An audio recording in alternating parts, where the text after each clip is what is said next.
आज सुबह मेरी आंख लेट खुली क्योंकि रात को मैं कपड़े कर रही थी सिलाई और लेट सिलाई करती रही। ईद की तैयारियां चल रही हैं और बाकी मैंने अपने लिए भी ईद का जोड़ा लेना है। कुछ समझ नहीं आ रहा रेशमी लूँ या लॉन कॉटन का लूँ, क्योंकि अभी तो मुझे सर्दी लगती है। मैं तो इतनी जल्दी लॉन नहीं निकालती, मई से पहले तो मेरी लॉन नहीं निकलेगी। खैर अभी तो खैर मार्च ही आएगा जिसमें रेशमी सूट के बारे में सोच रही हूँ, लेकिन खद्दर भी नहीं पहनी जाएगी, उसमें भी गर्मी लगेगी। तो यहाँ पे हो रही थी सफाई और बिस्तर सेट किया जा रहा था और फिर लगेगा झाड़ू पोछा और मैं करूंगी साथ साथ डस्टिंग। चीजें उठाऊंगी बिखरी हुई, जो जगह पे रखने वाली रखूंगी, बुक्स उठाऊंगी, कपड़े उठाऊंगी। और उसके बाद आज बनाने हैं आलू सुंगरे। सुंगरों के ऊपर साफ करने में भी काफी टाइम लगता है। बस मैंने प्याजों को किया और यहाँ पे इतने फ्रेश सुंगरे नहीं मिलते। हमारी अम्मी की तरफ तो अच्छे सुंगरे मिलते हैं वहाँ पे, क्योंकि फ्रेश खेतों से आते हैं। यहाँ पे आते आते उनको इतना टाइम लगता है जिसकी वजह से ये बेसुरे से हो जाते हैं, इनकी अच्छी सी शक्ल भी नहीं रहती और मजे के क्या ही बनने। खैर फिर भी मैंने बीच में से छान लिए। छानने के बाद इसको बॉईल करके यानी कि मिर्च मसाला बना के डाल दिए। जैसे कि इसका तरीका मैंने आप लोगों से पहले भी शेयर किया हुआ है।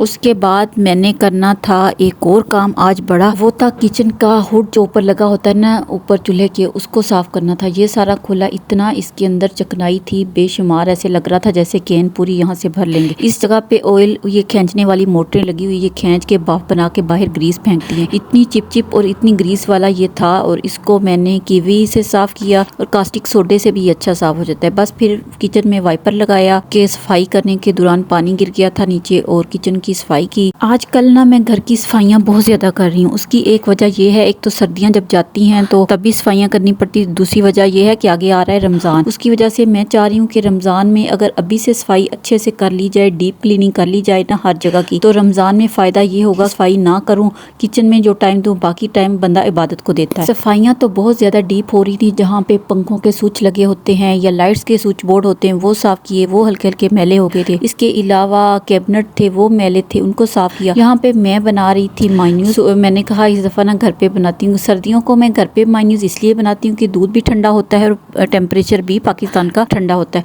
और गर्मियों को सही मायन्यूज इसलिए नहीं बनता कि ज्यादा वो गर्म हो जाता है ना, इस वजह से दूध डाला, उसमें नमक डाला, चीनी डाली। दुआ फातिमा तो शौक से मायन्यूज खाती, तो बस मैं ना ऑयल आधा कप में डाल के थोड़ा थोड़ा डाल रही थी। और इतना नुकसान हो रहा था, मेरी सारी टाइल्स गंदी हो रही थी, ऊपर कैबिनेट तक छींटे जा रहे थे। मेरा जो प्लास्टिक वाला जग है ना, उसके ऊपर से एक छोटा सा होल बना है, बीच में से डालती जाती हूँ। अब मैंने साइडों पे रखा था हाथ और थोड़ा थोड़ा करके ऑयल डाल रही थी ताकि अच्छे से मायन्यूज गाढ़ा हो जाए। अंडे से भी बनाया था लेकिन दूध से भी बना लेती हूँ। अब मैंने एंड पे डाला इसके अंदर विनीगर, वो इसलिए कि फिर दूध फटता नहीं है। और फिर थोड़ी देर और चलाया तो इस तरह मेरा मायन्यूज भी तैयार हो गया। बस इसमें एक ही एहतियात होती है कि इतना भी ज्यादा ना चलाएं कि वो गाढ़ा होने के बाद दोबारा से पतला हो जाए, फिर वो ठीक नहीं होता। मैंने तो कई दफा इस तरह की मिस्टेक की। बस फिर मैं एक जार लेके आई थी प्लास्टिक का, जैसा कि होता है केचप वाला, उसके अंदर मैंने मायन्यूज को डाला। और ये वाला नाश्ता मैंने फिर तैयार किया। एक ऑमलेट बनाया, उसमें 2 अंडे डाले, नमक मिर्च डाली, प्याज डाला, ना टमाटर डाला ना सब्ज धनिया डाला, पता नहीं डाला कि नहीं डाला। खैर मैंने बासित को जल्दी से प्याजों वाला ऑमलेट बना के दिया। इसको भी मेरी तरह प्याजों वाला ऑमलेट पसंद है। बाकी जब आप लोग प्यारे प्यारे मैसेज करते हैं मुझे इतनी खुशी होती है। जज़ाकल्लाह उन सब लोगों का जो मुझे मैसेज करते हैं। एक मैसेज आया हुआ था कि आपकी सेहत को क्या हुआ, तो मुझे मैदे का मसला हो गया है, डॉक्टर ने सारी बादी चीजें बंद कर दी हैं, जिसमें आलू, गोभी, गोश्त और अंडे। पता नहीं क्यों बंद किए, अंडों से क्या दुश्मनी थी। यहाँ पे सारा किचन मैंने खोला हुआ था जिसको साफ करना था, उसके साथ दालें भी बंद कर दी और पता नहीं क्या क्या कुछ बंद किया। बस कुछ सब्जियां ही खानी है, चावल भी बंद कर दिए। पीछे रह क्या जाता है, जब दालें सारी बंद हो गई, चावल बंद हो गए, आलू गोभी बंद हो गई, पीछे चंद सी सब्जियां रह गई हैं। गोश्त कोई किसी किस्म का नहीं खाना, पता नहीं अब उनकी समझ में क्या है। मैंने कहा चलो इसकी दवाई खा लूं, लेकिन आगे रमजान आ रहा है तो अल्लाह ताला मुझे सेहत दे। और मेरी दुआ है अल्लाह ताला तमाम मुसलमानों के लिए आसानियाँ पैदा करे, जो जिस हाल में जिस मुश्किल में है अल्लाह ताला सबकी मुश्किलें दूर करे। प्लीज़ मेरे चैनल को लाइक के साथ करें, सब्सक्राइब,